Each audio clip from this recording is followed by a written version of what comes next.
Hello everyone, we are Group 3 and this week we will show you things that are often confused with arguments and their characteristics. First, we will come with what is not an argument. What is not an argument? We encounter arguments everywhere in daily life, at school, at work, in magazines, in newspaper editorials, in political discussions, in television documentaries, and on radio talk shows. Of course, people don't use language only to offer arguments. They also use it to tell jokes, sing songs, express feelings, report events, and ask questions. Now, let's look at 5 types of non-argumentative discourse that are sometimes confused with arguments. The first, reports. Second, unsupported assertions. Third, conditional statements.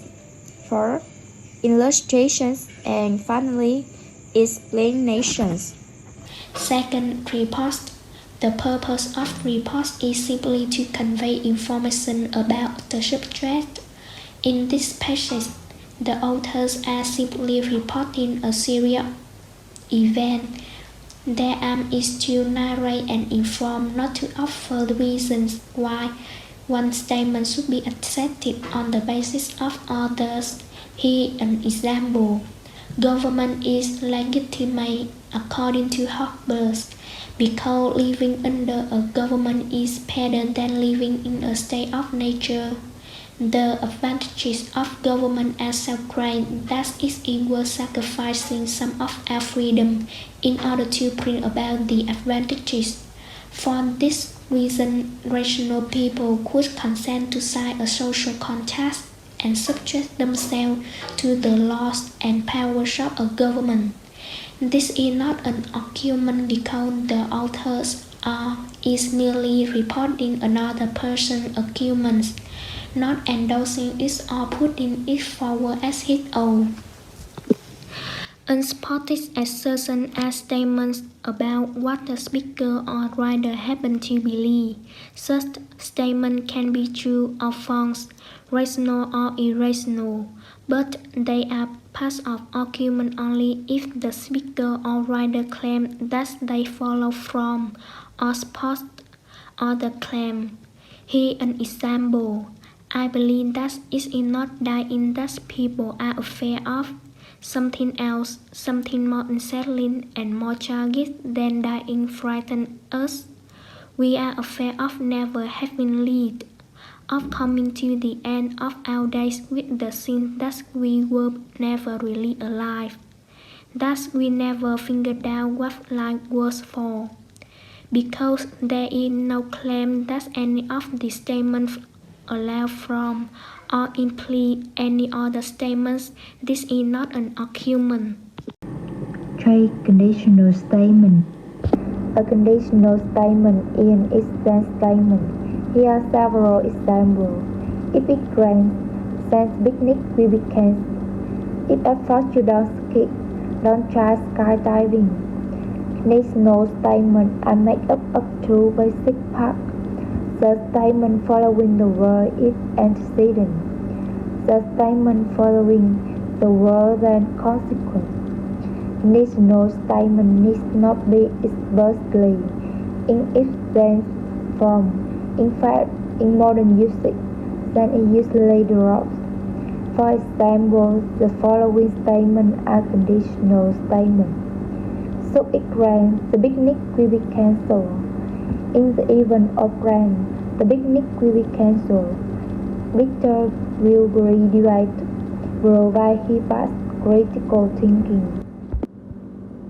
Conditional statements are not arguments because there is no claim that any statement flows from any part of a conditional statement. So if I say, if it rains, the picnic will be cancelled. Although conditional statements are not arguments, some conditional statements do involve a process of reasoning. Thus, if I say, for example, if Rhode Island were less than Ohio, and Ohio were less than Texas, then Rhode Island would be less than Texas. Conditional statements, accordingly, are not arguments. They can, however, be part of arguments. For example, is thirdly fair critical thinking heavily on academic probation? Thirdly, we fair critical thinking, so thirdly we rely on academic probation. In fact, argument can be composed entirely of conditional statements. If test score on this display, if my hand, I will have best case of indigestion. So if test score in this display, it will have best case of indigestion. Next, we will come to illustrations.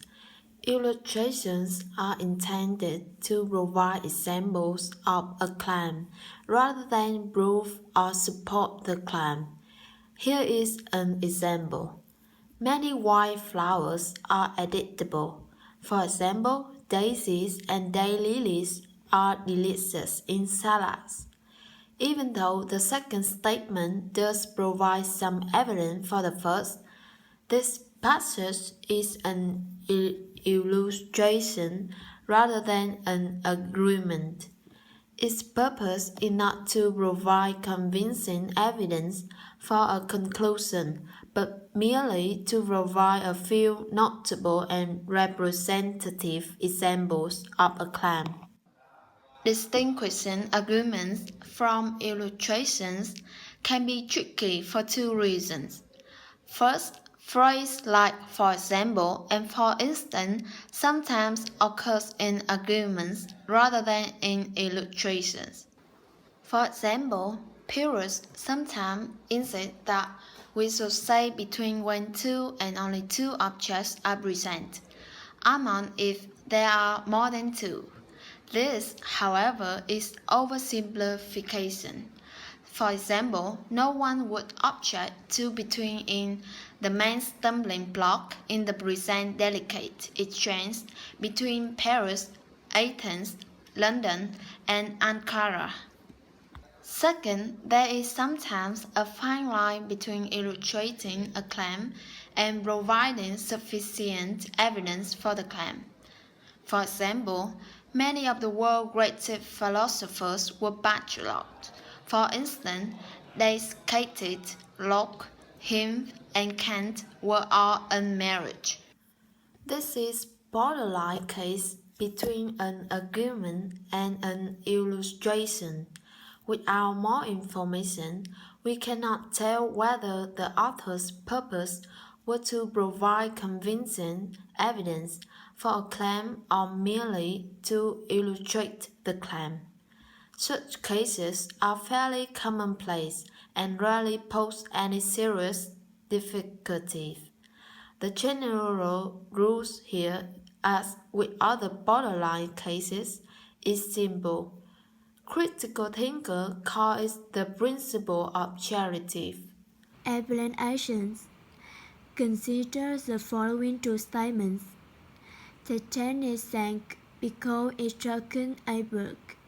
Capital punishment should be abolished because in nation people might be mistakenly executed. On the surface, Paul gives reason and pursues the indicator were because there is, however, an important difference between the two. The first statement is an explanation, the second is an argument. Explanations have to pass. The statement that is explained is the explanandum. The statement that does the explaining is the explanans.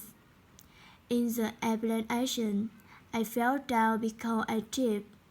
The statement I fell down is the explanandum. The statement I tripped is the explanans. In everyday speech, we often use argument and explanation, almost interchangeably. How then does one distinguish arguments from explanation? There are four basic tests. First, the common knowledge test. 2. The past event test. 3. The others intent test. 4. The principle authority test. 1. The common knowledge test. First is a statement that the basis seeks to prove or explain a matter of common knowledge. If it is a basis, it provides an explanation rather than an argument. Thus, the basis should not want the American Civil War because it has a longer compilation and a greater industrial base. This basis is clearly an explanation because it is common knowledge that the North won the Civil War. 2. The past event test. Second is a statement that the basis is seeking to prove or explain an event that occurred in the past. If so, the basis is probably an explanation rather than an argument because it is much more common to try to explain why past event has occurred rather than to prove that they occurred. Thus, the basis may fluken out because he never went to class. This basis is best viewed as an explanation because the speaker is referring to past event. 3. The other intent test. Thus, it is the speaker or writer intend to prove or establish that something is the case, or is it his intent to explain why something is the case. If the former, the basis is an argument. If the latter, the basis is an explanation. Consider this principle. Kevin is majoring in political science because he wants to go to law school. It is unlikely that the speaker is trying to prove that Kelly is majoring in political science for the evidence of the fact that Kevin wants to go to law school. It is therefore more likely that the speaker is offering an explanation rather than an argument. 4. The principle of authority, as we have seen, requires that we always interpret unclearly, passagely, thoroughly, and in particular, that we never interpret a passage as a past argument when the evidence reasonably permits us to interpret it as not an argument at all. This test often proves helpful when the other test yields no clear answer. For example, Jeremy won't come to the frat party tonight because he has an important exam tomorrow. This claim about Jeremy is not common knowledge, although it refers a past event. Thus, neither common knowledge test or the past event test is applicable to this example.